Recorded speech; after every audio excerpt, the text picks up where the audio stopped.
Jadi buat teman-teman yang ingin modal benih saja atau bibit saja sudah dapat mencapai hasil panen yang jauh lebih baik dan berkualitas, kalian bisa simak paparan saya sampai selesai ya. Jadi kalau bercocok tanam dengan modal yang besar, panennya pun besar itu sudah biasa. Dan yang luar biasa itu bercocok tanam dengan modal yang rendah, tapi mencapai hasil panen yang besar. Ini adalah sesuatu yang sangat luar biasa. Berbicara kalau nggak ada bukti tentu akan membuat ragu siapapun yang mendengarnya. Jadi modal benih saja saya teman-teman ya, ini buahnya segar sekali ya dan terhindar dari serangan hama. Tidak hanya buah nangka dan cabai rawit saja, ini cabai besar hijau juga ini buahnya sangat lebat sekali dan terhindar dari serangan hama. Lihat. Bahkan untuk kubis ataupun kol sendiri saya menanam di wilayah panas ya, ini di daerah saya kan panas sekali ya teman-teman ya. Tapi mampu tumbuh dengan sangat subur. Nah, sebetulnya kita itu cukup mengamati ya teman-teman ya. Jadi kinerja dari tanah loh teman-teman. Yang perlu kalian tahu, sehelai gulma atau rumput liar pun tidak akan mampu ditumbuhkan tanpa adanya unsur hara di dalam tanah.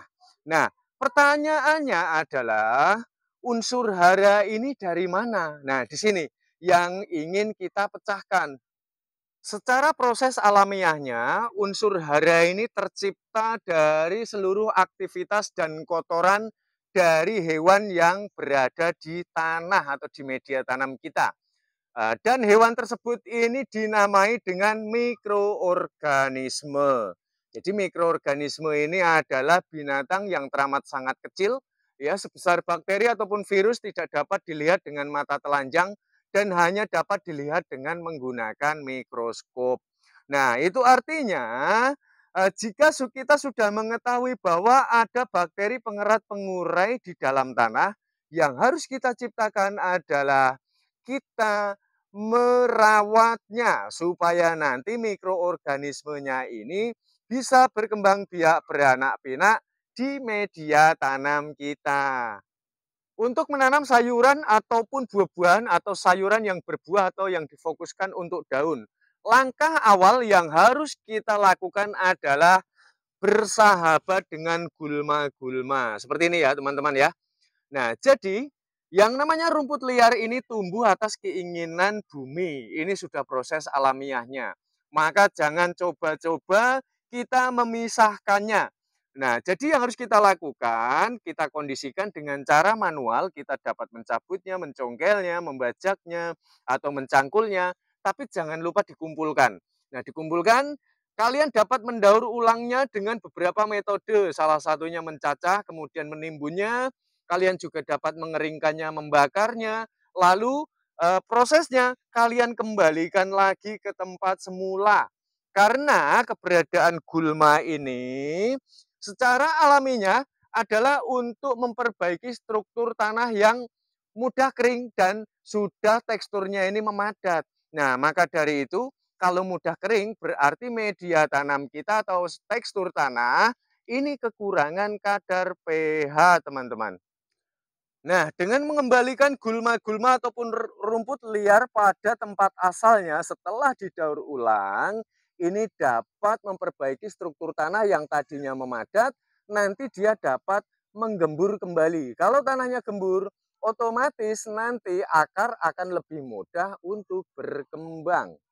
Kita juga harus tahu lebih cermat bahwa gulma selain dapat menutrisi bagi seluruh tanaman, gulma juga mengandung zat-zat yang penting ya teman-teman. Jadi zat yang penting ini adalah bertujuan untuk melindungi dari serangan hama yang membabi buta. Dengan keberadaan gulma ini juga bisa menjadi sumber inspirasi. Jadi gini, teman-teman kalau mau menanam jenisnya berbuah atau mungkin tanaman yang berumbi, rimpang, kalian bisa melihat dari tekstur gulmanya. Kalau gulmanya ini banyak, dia berfokus pada daun kemudian biji, seperti ini ya, pembungaan kemudian jadi biji, bayam pun bunga kemudian jadi biji, ya lihat, rumput liar yang berbunga ini kuning ya, kemudian menjadi biji, berarti tekstur tanahnya ini teramat sangat baik. Kita beri tanaman yang berbuah di atas, ataupun sayuran yang berbuah seperti cabai, terong, tomat, dan yang lain sebagainya.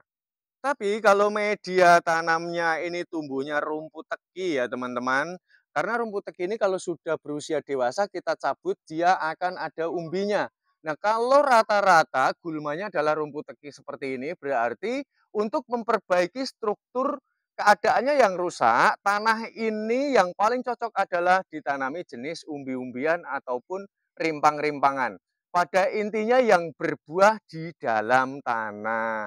Nah, dengan demikian karena ini sudah keinginan proses secara alamiah dari bumi, jika keinginannya kita penuhi, saya yakin teman-teman akan dapat merasakan hasil panen yang lebih baik.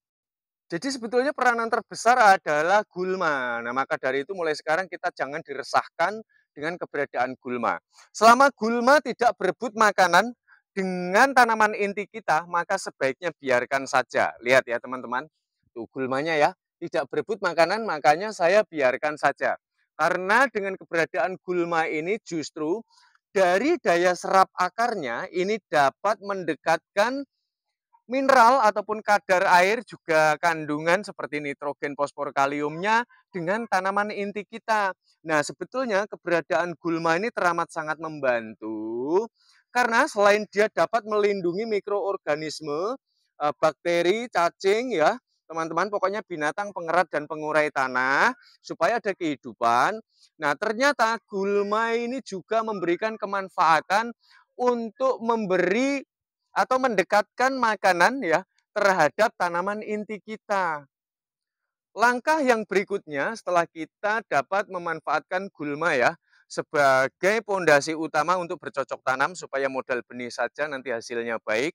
Nah, yang harus kita pahami adalah makanan pokok bagi tanaman. Karena mengingat makanan pokok bagi tanaman adalah air atau mineral itu, maka untuk kelembapan dari media tanam kita harus kita perhitungkan. Nah, salah satu metode yang bisa kita lakukan, kita dapat memberikan pupuk ya, organik dari bakaran kayu ataupun bakaran dedaunan kering yang ada di sekitar kita. Kalian juga dapat mencampurkan, pokoknya bakaran-bakaran sampah organik lah ya, kalian taburkan. Karena dengan keberadaan dari abu bakaran sampah organik ini dapat memfilter dan menutup rongga pori-pori yang terdapat pada tanah sehingga nanti penguapan tidak terlalu lebih ya. Jadi kalian bisa riset tanah normal kalian siram pasti meresapnya akan cepat. Apalagi kalau baru selesai dicangkul ya. Tapi kalau atasnya kalian berikan abu dari bakaran sampah organik, silakan kalian siram. Pasti turunnya akan lamban. Nah ini berarti karena pori-pori ini difilter dengan keberadaan dari abu bakaran sampah-sampah organik tersebut. Nah, dengan memberikan abu ataupun sekam bakar, selain dapat menjadi pupuk kompos organik, ternyata ini juga memiliki peranan yang penting untuk menutup rongga-rongga pori-pori tanah. Yang sehingga nanti media tanam tidak mudah mengalami kekeringan. Lalu, karena betapa penting sekali ya mengingat mineral ini makanan pokok bagi tanaman, kalian dapat memberikan cacing tanah ya teman-teman ya. Jadi cacing tanah ini kalian bisa ternak, kalian cari cacing ya, kemudian kalian taruh ketika nanti gulma-gulma sudah muncul. Jadi ketika kalian pupuk komposnya sudah jadi, ini usahakan untuk tidak ditanami dulu sampai keluar gulma-gulma yang kecil. Nah, itu artinya unsur hara sudah mulai tercipta dan mikroorganisme ataupun binatang pengurai pengerat tanah sudah mulai produktif. Dia tidak stres lagi karena perubahan bentuk pada media tanam yang barusan kita olah.